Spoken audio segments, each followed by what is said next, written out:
Mario Dumont. Une feuille de route impressionnante. Un curriculum vitae aussi long que le pont de la Confédération. Ouais, c'est un sujet depuis 2 semaines avec ce qui se passe en Floride. Hélène et maintenant Milton. Quel est le coût des ouragans? Oui, exactement. Je regardais, parce que j'entendais d'ailleurs Alexandre en parler, 125 milliards de Katrina. Hein. Aujourd'hui, on commence à circuler combien ça pourrait coûter justement ces ouragans. Les réseaux américains, j'ai entendu 175 milliards. Donc, si je me sens en dollars de 2024, parce que Katrina 125, c'était en 2005. Aujourd'hui, je mets un peu d'inflation. 20 ans plus tard, ouais. 20 ans plus tard, c'est quoi le coût de ça?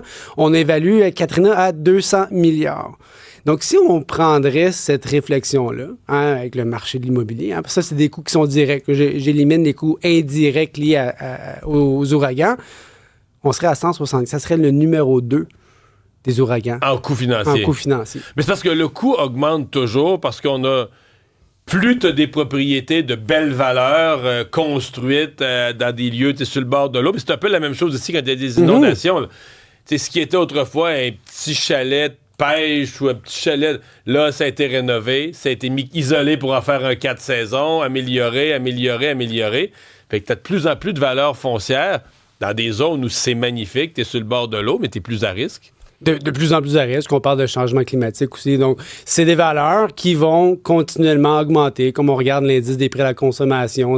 Le brocoli qui coûtait 50 cents en 1970, aujourd'hui, c'est 2-3 $. Donc, le coût lié aux ouragans va continuellement augmenter. Sauf que dans ce cas-ci, l'enjeu clé, c'est l'assurabilité. Parce que quand on investit, quand on veut avoir un bien de cette valeur-là, une propriété de cette valeur-là, ben souvent, ça devient un placement important, à moins d'être très, très riche et d'avoir 8 maisons dans le monde. Pour la moyenne des gens, là, même une résidence secondaire, c'est comme un gros placement dans ton fonds de pension, si tu veux. Il faut que tu l'assures, il faut que tu en garantisses la valeur. Et là, en Floride, c'est ça qui devient l'enjeu. Là. Est-ce que c'est assurable et à quel prix? Oui, exactement, parce que au niveau de l'assurance, c'est une loi sur l'assurance. Dans le fond, c'est un pot qui va être utilisé pour rembourser ou dédommager les gens qui ont souscrit aux polices d'assurance. C'est sûr que si le coût de construction, de reconstruction ne fait qu'augmenter, on parle de l'abordabilité des logements, le coût de construction, mais c'est normal que plus il y a des demandes en dédommagement... Plus il y a de probabilité d'événements et de coûts de reconstruction dispendieux, le prix des assurances explose. On nous dit que, par exemple, que dans certains secteurs, il y a des compagnies d'assurance qui, en Floride, n'assurent plus. Là, disent, nous, là, ce risque-là, telle propriété, tel endroit, bord de l'eau, on touche plus. Ça va être à tes risques et périls. Ça, c'est une autre affaire, là. C'est une autre affaire. Moi, j'ai vu aussi un endroit que nous, on allait en vacances quand on était plus jeunes, les Outer Banks, là, en Caroline du Nord. Là, c'est une petite bande de terre. Il y a plein d'ouragans. Et d'ailleurs, je pense que... C'est Cap-Hatteras, etc. Cap-Hatteras, exactement. C'est un super beau coin, mais c'est toutes des maisons sur pilotis aujourd'hui. Donc, je pense que de plus en plus, les compagnies d'assurance vont vouloir se retirer parce que cette zone inondable qui avait à tous les 20 ans, si c'était une garantie que ta maison va passer au feu ou elle va être détruite à tous les 10 ans, peut-être la compagnie d'assurance va vouloir graduellement se retirer. Comme on dit, on assure un risque. Quand ça devient une quasi-certitude, c'est plus assurable. Tu veux parler ce matin du prix de l'or? Parce que c'est un débat de tous les temps là, dans le monde du placement. Est-ce que c'est bon d'avoir de l'or ou pas?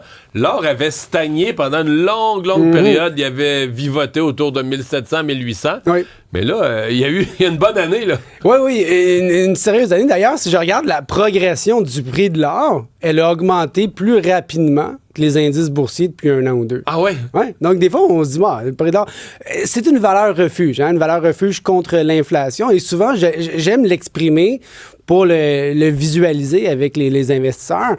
Qu'est-ce que ça représente? Pourquoi ça devient une valeur refuge? C'est quoi l'utilité de l'or? Je reviens, disons, des années 70-80. Okay? Une maison, ça coûtait quoi? 50-60 000 $. Le prix de l'or était à 300-400 $ l'once. Donc là, je voulais avoir la perspective. Qu'est-ce que je fais avec une pièce d'or? Je fais la division, je pouvais m'acheter une maison normale, une maison moyenne, là, pas le château ni le taudis. Je pouvais avoir une maison moyenne pour environ 200 pièces d'or. Hein? 211 $. 211 $. Aujourd'hui, 20, 30, 40 ans plus tard, sais-tu combien ça coûte une maison? Mettons 500 000. Pas mal la même affaire en termes de pièces d'or. Ah oui.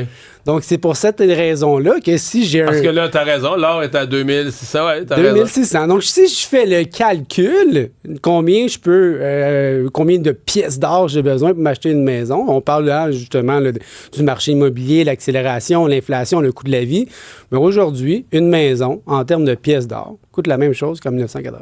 Donc, l'or aurait, valeur refuge signifiant, aurait gardé ta valeur, aurait préservé, t'aurais protégé de l'inflation. C'est l'utilité mais de si l'or. tu l'avais placé dans Standard & Poor's, là, par exemple, t'aurais doublé, triplé, quadruplé ta valeur. Oui, effectivement. Peut-être jamais pas assez, en fait. Là. Oui, parce qu'il y a quand même une différence entre une matière première et un indice boursier. Dans un indice boursier, il y a des entreprises, il y a des actions, il y a donc des bénéfices non répartis. Hein, c'est retained earnings. Là, donc, on bâtit de plus en plus haut, tandis qu'une matière première, c'est pas exactement les mêmes principes. C'est beaucoup plus un équilibre de prix entre mon offre et une demande.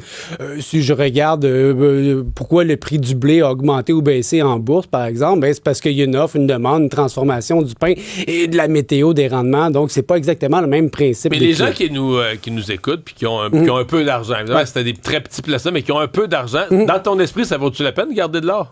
Bien, ça fait partie des investissements alternatifs. Donc, si on veut garder une inflation ou on veut avoir une gestion de risque sur l'inflation, l'or peut très bien s'imbriquer dans un portefeuille. Costco vend des lingots d'or. Mais Costco, maintenant, vend aussi de la platine. De platine. Oui, ils se font dévaliser parce que tout le monde en veut.